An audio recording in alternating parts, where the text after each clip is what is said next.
नमस्कार दोस्तों, मैं हूं संतोष पाठक और एक बार फिर से आपका स्वागत कर रहा हूं द न्यूज लॉन्चर पर। दोस्तों, बिहार की राजनीति को लेकर कई तरह की खबरें आप लोग लगातार पढ़ रहे होंगे, देख रहे होंगे और सुन भी रहे होंगे। ये तो आपको पता लग ही गया होगा कि बिहार के मुख्यमंत्री नीतीश कुमार को दूसरी बार बिना प्रधानमंत्री नरेंद्र मोदी या देश के केंद्रीय गृह मंत्री अमित शाह से मिले पटना वापस लौट जाना पड़ा। कल बिहार के मुख्यमंत्री नीतीश कुमार दिल्ली से बैरंग होकर दिल्ली से खाली हाथ पटना की धरती पर वापस लौट गए। ये भी आपने पढ़ लिया होगा, देख लिया होगा, सुन लिया होगा कि भूपेंद्र यादव को केंद्रीय गृह मंत्री अमित शाह ने पटना भेजा, बिहार की धरती पर भेजा। कार्यक्रम कुछ और था, लेकिन भारतीय जनता पार्टी की राजनीति को समझने वाले ये अच्छी तरह से समझते हैं कि किस तरह से अमित शाह अपनी चालें एक-एक करके आगे बढ़ाते हुए चले जाते हैं। शतरंज के खेल की तरह अपने दुश्मन को, अपने सहयोगियों को लगातार चारों तरफ से घेरने की कोशिश करते हुए नजर आते हैं और भूपेंद्र यादव और नीतीश कुमार के रिश्तों की तल्खी की कहानी बहुत पुरानी है। ये तमाम चीजें आपके सामने होगी। मैं ये चीजें आपको बताने नहीं आया हूं। मैं ये नहीं बताने आया हूं कि कैसे नीतीश कुमार को बेइज्जत होकर दूसरी बार पिछले कुछ महीनों के दौरान दिल्ली से वापस लौट जाना पड़ा।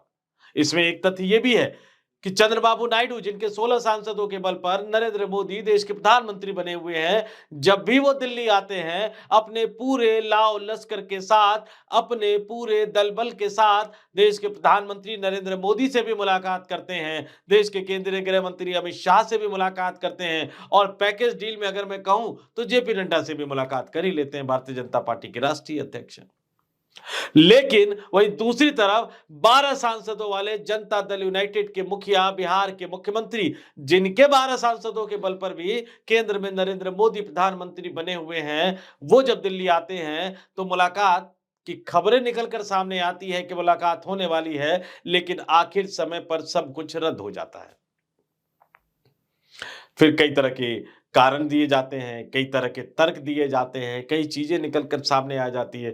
अब प्रधानमंत्री के लिए अपने जिस नेता के बल पर उनकी सरकार टिकी हुई है, उनके लिए 10 मिनट के मुलाकात के लिए समय निकाल पाना कोई बहुत मुश्किल नहीं होता। और इस देश के किसी भी राज्य का मुख्यमंत्री हो, प्रधानमंत्री से मिलने का मौका मिले तो भला कोई क्यों गंवाना चाहेगा। विशेष राज्य का दर्जा तो नीतीश कुमार साहब के एजेंडे पर ही है। लेकिन पिछली बार जब नीतीश कुमार दिल्ली आए तो प्रधानमंत्री नरेंद्र मोदी से कहा गया मुलाकात का कोई कार्यक्रम नहीं था, मान लिया। अमित शाह से कहा गया मुलाकात का कोई कार्यक्रम नहीं था, मान लिया। लेकिन जेपी नड्डा से मुलाकात का कार्यक्रम बताया भी गया, समय भी बता दिया गया, बिहार कवर करने वाले पत्रकारों को बता भी दिया गया कि कहाँ मुलाकात होनी है। लेकिन मुलाकात होने से 20 मिनट पहले यह कह दिया गया कि नहीं, वो मुलाकात कैंसिल हो गई, फोन पर बात हो गई। तो फोन पर तो पटना से भी बात की जा सकती थी।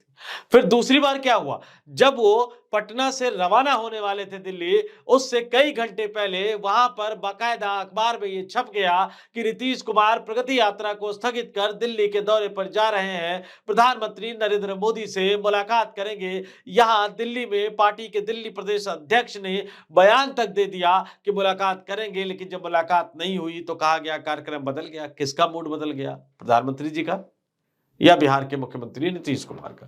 ये तमाम चीजें आपने पढ़ ली होगी, तमाम चीजें आपने देख भी ली होगी अलग अलग एंगल से। मैं आता हूं अब इससे आगे की कहानी पर। 12 सांसदों के बल पर केंद्र में नरेंद्र मोदी को प्रधानमंत्री बनाए रखने, टिकाए रखने वाले नीतीश कुमार साहब का मन अब डोलता हुआ नजर आ रहा है और दिल्ली में लगातार 2 बार हुई बेइज्जती का बदला अब वो बिहार में यानी पटना में लेने की तैयारी कर रहे हैं। सूत्र ये बता रहे हैं कि नीतीश कुमार की टीम एक तरह से मैदान में उतरने जा रही है। किस तरह से बदला लेंगे, क्या वो बदला लेंगे और उस बदले का क्या असर केंद्र की सरकार पर पड़ने जा रहा है, ये तमाम चीजें बताने से पहले मैं आपको बता दूं, नीतीश कुमार भारतीय जनता पार्टी के साथ गठबंधन में लगातार लंबे समय से होने के बावजूद अपनी धर्मनिरपेक्ष नेता की एक छवि बनाए हुए हैं, एक सेकुलर नेता की छवि बनाए हुए हैं। याद दिला दूं कि संसद का जो बजट सत्र चल रहा है, अभी उसमें अवकाश है। जेपीसी की रिपोर्ट विपक्षी दलों के कड़े ऐतराज के बावजूद पेश कर दी गई है और अब सरकार जो इसका बजट सत्र का जो दूसरा चरण शुरू होगा, उसमें वक्फ संशोधन अधिनियम 2024 को पारित करवाने की कोशिश करेगी। पहला कारण। दूसरा, दिल्ली में बेइज्जती। तीसरा कारण, भारतीय जनता पार्टी का आला कमान अब तक नीतीश कुमार को 122 121 के पुराने फॉर्मूले पर अपनी सहमति बताता हुआ दिखाई नहीं दे रहा है। नीतीश कुमार को यह लग गया है कि जिस तरह से भारतीय जनता पार्टी एक एक करके अपने सहयोगी दलों को निपटाने में लगी हुई है, अगला नंबर जनता दल यूनाइटेड का आने जा रहा है। जिस तरह से उद्धव ठाकरे की पार्टी शिवसेना को तोड़ा गया, एकनाथ शिंदे के नेतृत्व में उनके विधायकों को तोड़ा गया, एकनाथ शिंदे को मुख्यमंत्री बनाया गया, चुनाव में जीत हासिल हुई और उसके बाद उन्हें उप मुख्यमंत्री बनने पर मजबूर कर दिया गया। इस तरह के कई किस्से भारतीय जनता पार्टी के मशहूर हैं। उड़ीसा का किस्सा, नवीन पटनायक को आखिरी समय तक गठबंधन के झांसे में उलझा कर रखा गया और फिर बिल्कुल आखिरी समय पे तमाम सीटों पर भारतीय जनता पार्टी ने अपने उम्मीदवारों की घोषणा कर दी।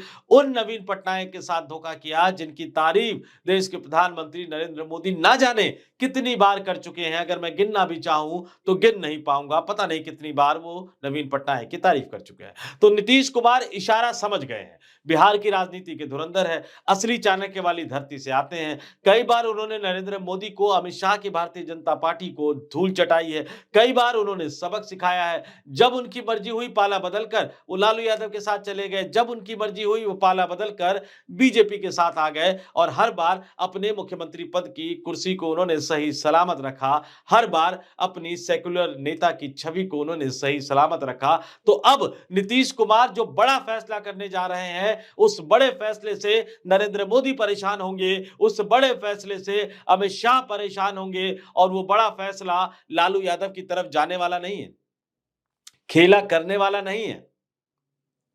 उस फैसले की झलक नीतीश कुमार पिछले कई दिनों से लगातार दिखाने की कोशिश कर रहे हैं कि जिन नीतीश कुमार को बीमार कहा जा रहा था, जिन नीतीश कुमार के स्वास्थ्य पर, मानसिक स्वास्थ्य पर प्रशांत किशोर पता नहीं किन किन लफ्जों के साथ सवाल उठा चुके थे, वो नीतीश कुमार अब हंसते मुस्कुराते नजर आते हैं, प्रसन्नचित मुद्रा में नजर आते हैं। बिहार के लगातार जिलों का दौरा कर रहे हैं, प्रगति यात्रा निकाल रहे हैं, हर जिले में जा रहे हैं तो अफसरों की क्लास ले रहे हैं, तमाम परियोजनाओं की समीक्षा कर रहे हैं, अधिकारियों के साथ बैठक कर रहे हैं और इस तरह की प्रगति यात्रा में बिल्कुल खामोश से खड़े, कहीं-कहीं उनके साथ बिहार के बीजेपी कोटे से उप मुख्यमंत्री बने उनकी सरकार में विजय सिन्हा नजर आते हैं, तो कहीं-कहीं सम्राट चौधरी नजर आते हैं। लेकिन ये सिर्फ एक झलक है। उसके बाद जिस तरह की फोटो जनता दल यूनाइटेड के ऑफिशियल ट्विटर हैंडल से पोस्ट की जाती है, ऑफिशियल फेसबुक हैंडल पर शेयर की जाती है, उसमें ये दिखाया जाता है कि नीतीश कुमार सुपर एक्टिव है और उनके जो दोनों डिप्टी सीएम हैं, उनके चेहरे बुझे-बुझे नजर आते हैं। प्रगति यात्रा के बीच में नीतीश कुमार अचानक पटना आ जाते हैं, ताबड़तोड़ अंदाज में कैबिनेट की बैठकों में प्रस्तावों को मंजूरी दिलवाते रहते हैं। दोनों उप मुख्यमंत्री और तमाम मंत्री चुपचाप हां की भूमिका में बैठे रहते हैं। और फिर से एक बड़ी बात बता दूं, 2005 से 2010 का कार्यकाल, बिहार में सबसे ज्यादा कमी जिन तीन चीजों की मानी जाती थी, सड़क, बिजली, रोजगार, 2005 से 2010 के पहले कार्यकाल में पूरे बिहार में मुख्य तौर पर सड़कों का जाल बिछाकर नीतीश कुमार अपनी उपलब्धि को बताकर चुनाव में गए, जनता ने उन्हें ऐतिहासिक मैंडेट दिया। और अब जब नीतीश कुमार अपने राजनीतिक जीवन की, उत्कर्ष वाले राजनीतिक जीवन की सबसे कठिन लड़ाई लड़ते हुए नजर आ रहे हैं, तो एक बार फिर से नीतीश कुमार को सड़कों की याद आ रही है, एक बार फिर से नीतीश कुमार को महिला मतदाताओं की याद आ रही है, एक बार फिर से नीतीश कुमार को बिहार के मुस्लिम मतदाताओं की याद आ रही है। और ये तमाम संकेत वो बता रहे हैं कि नीतीश कुमार कुछ ऐसा करने जा रहे हैं, नीतीश कुमार कुछ ऐसा बड़ा करने जा रहे हैं कि नरेंद्र मोदी हिल जाएंगे, अमित शाह हिल जाएंगे, उनकी सरकार, उनकी सत्ता भी हिल सकती है। क्योंकि जनाधार विहीन नेताओं के लिए भारतीय जनता पार्टी के साथ बने रहना बहुत लंबे समय तक ये संभव नहीं हो पाता है।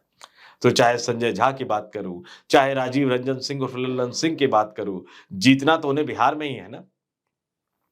तो कैसे ये तमाम खेलों की बात निकलकर सामने आ रही है। मैंने सड़कों का जिक्र किया, अभी हाल ही में जो कैबिनेट की बैठक हुई, बिहार के हर जिले में, तमाम गांव में सड़क बनाने के लिए 17,000 करोड़ रुपए से ज्यादा का फंड आवंटित कर दिया गया।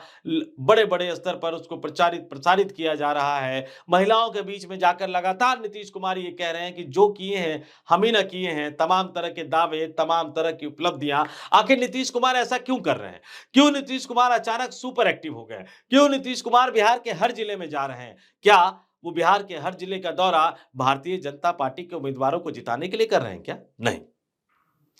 अगर बीजेपी 122 से 121 फॉर्मूले के तहत तैयार नहीं होती है, 2020 में जो सीटों का बंटवारा हुआ था उसके तहत तैयार नहीं होती है, तो नीतीश कुमार एक बार फिर से अपने राजनीतिक जीवन का सबसे बड़ा फैसला करने जा रहे हैं, यानी बिहार की सभी 243 विधानसभा सीटों पर चुनाव लड़ने का। चौंकिएगा नहीं। इसी तरह के सूरत हाल बनते हुए नजर आ रहे हैं। लालू यादव, तेजस्वी यादव ने दरवाजे बंद कर दिए हैं।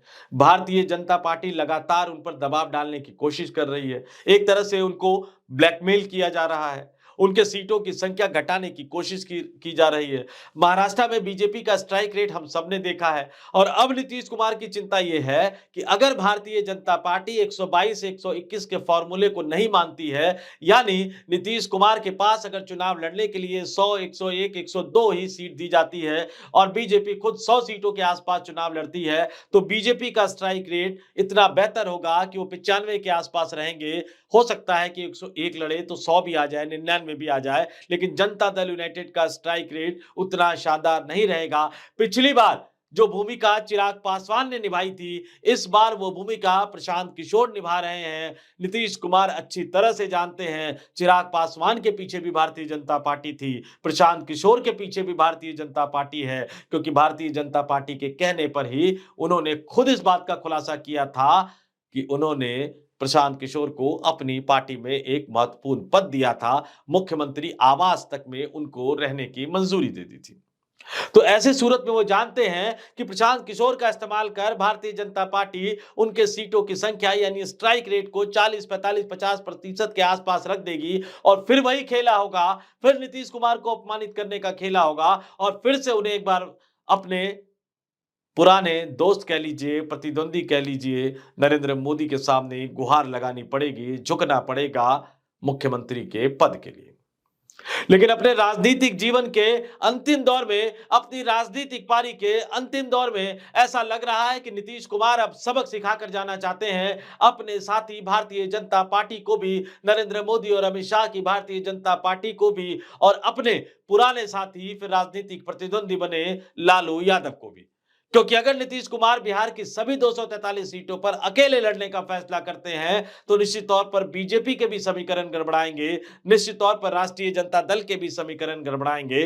और मैं जाते जाते आपको 122 से 121 का फॉर्मूला भी बता देता हूं कि वो फॉर्मूला क्या था और इस बार नीतीश कुमार को क्यों डर लग रहा है कि भाजपा इस फॉर्मूले के तहत उन्हें लड़ने के लिए 115 सीटें नहीं देगी, जो 115 सीटें 2020 के विधानसभा चुनाव में दी गई थी। दोस्तों, 2020 के विधानसभा चुनाव में जो 122 से 121 का फॉर्मूला था, यानी 122 सीटें जेडीयू के कोटे में गई थी, 121 सीटें भारतीय जनता पार्टी के कोटे में गई थी। जेडीयू के कोटे में जो 122 सीटें गई थी, उसमें से 115 पर जेडीयू के उम्मीदवार चुनाव लड़े थे। 7 सीट जेडीयू ने अपने कोटे से जीतन राम मांझी की पार्टी हमको दी थी। भारतीय जनता पार्टी के कोटे में जो 121 सीटें गई थी, उसमें से बीजेपी 110 पर लड़ी थी और वीआईपी मुकेश सहनी की पार्टी को 11 सीटें दी थी। इस बार, पिछली बार जो चिराग पासवान नरेंद्र मोदी का हनुमान बताकर अलग होकर 134 सीटों पर लड़े थे, जीत वो एक ही पाए थे, लेकिन नीतीश कुमार की पार्टी यानी जनता दल यूनाइटेड को 71 से घटाकर 43 पर ला दिया था। 28 विधायकों का नुकसान नीतीश कुमार को उठाना पड़ा था और तब से वो एनडीए में छोटे भाई की भूमिका में है। इस बार चिराग पासवान एनडीए गठबंधन में शामिल है, 40 से 50 सीटों की डिमांड है। जीतन राम मांझी 20 सीटों की डिमांड कर रहे हैं। उपेंद्र कुशवाहा कह रहे हैं कि जो वीआईपी की जो मुकेश सहनी को जो 11 सीटें दी गई थी, तो मुझे भी 1 दर्जन के आसपास सीटें दे। और अगर इन सब की मांगों को मान लिया जाए तो नीतीश कुमार का जो टैली होगा, नीतीश कुमार का जो खुद का आंकड़ा होगा, वो 95 से 102 के आसपास आके टिक जाता है। और नीतीश कुमार इसी बात से डरे हुए हैं, जो स्ट्राइक रेट की मैंने बात बताई, प्रशांत किशोर की राजनीति में भूमिका की बात बताई, और इसलिए नीतीश कुमार को लग रहा है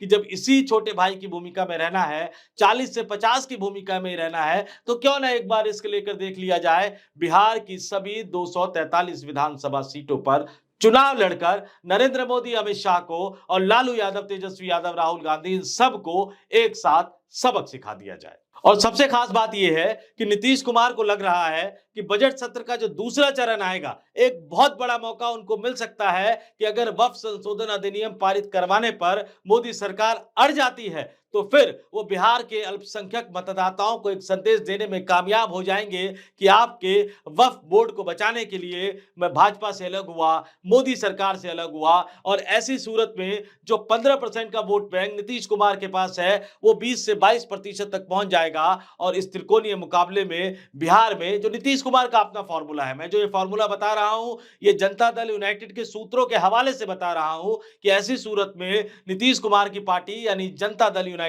बिहार में सिंगल लार्जेस्ट पार्टी यानी सबसे बड़े राजनीतिक दल के रूप में उभर सकती है। और फिर वो जिसके साथ चाहे, जिसके साथ उनका मन करे, वो उनके साथ मिलकर सरकार बना सकते हैं, क्योंकि चुनाव के बाद ना तो बीजेपी शर्तें थोपने की हालत में होगी, ना ही लालू यादव, तेजस्वी यादव शर्तें थोपने की हालत में होंगे। और अब नीतीश कुमार की टीम जो काम पर लग गई है, पूरे 243 विधानसभा सीटों का एक तरह से खाका तैयार किया जा रहा है। नीतीश कुमार बिहार की राजनीति को अच्छी तरह से समझते हैं। नीतीश कुमार ने अपनी टीम को 2 टास्क सौंप दिए हैं, जो मेरे सूत्र ये बता रहे हैं। पहला कि बिहार के सभी 243 सीटों पर तैयारी की जाए, उसके लिए उम्मीदवारों की एक तरह से लिस्ट फाइनल की जाए। और दूसरा, जितने छोटे-छोटे राजनीतिक दल हैं, उन राजनीतिक दलों के वोट बैंक, उन राजनीतिक दलों के प्रभाव वाले जिलों का भी एक पूरा डेटा तैयार कर लिया जाए, ताकि अगर अकेले चुनाव लड़ने की नौबत आए तो भारतीय जनता पार्टी का साथ न लिया जाए, राष्ट्रीय जनता दल का साथ न लिया जाए,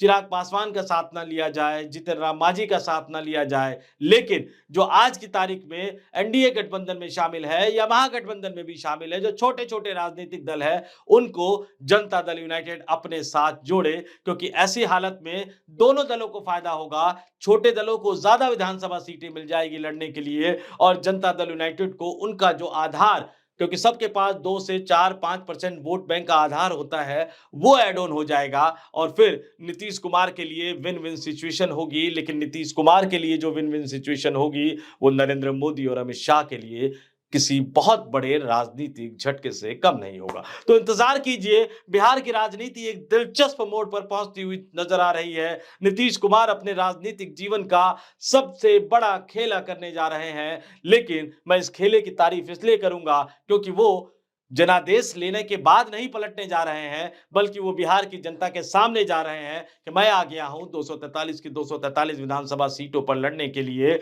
अपने कुछ दलों के साथ। इस बार कोई बड़ा दल मेरे साथ नहीं है, और इस तरह की अपील करेंगे। फैसला तो जनता जनार्दन को ही करना है। इस वीडियो में इतना ही। मुझे यानी संतोष पाठक को दीजिए इजाजत। आप तमाम लोग देखते रहिए द न्यूज लॉन्चर। नमस्कार।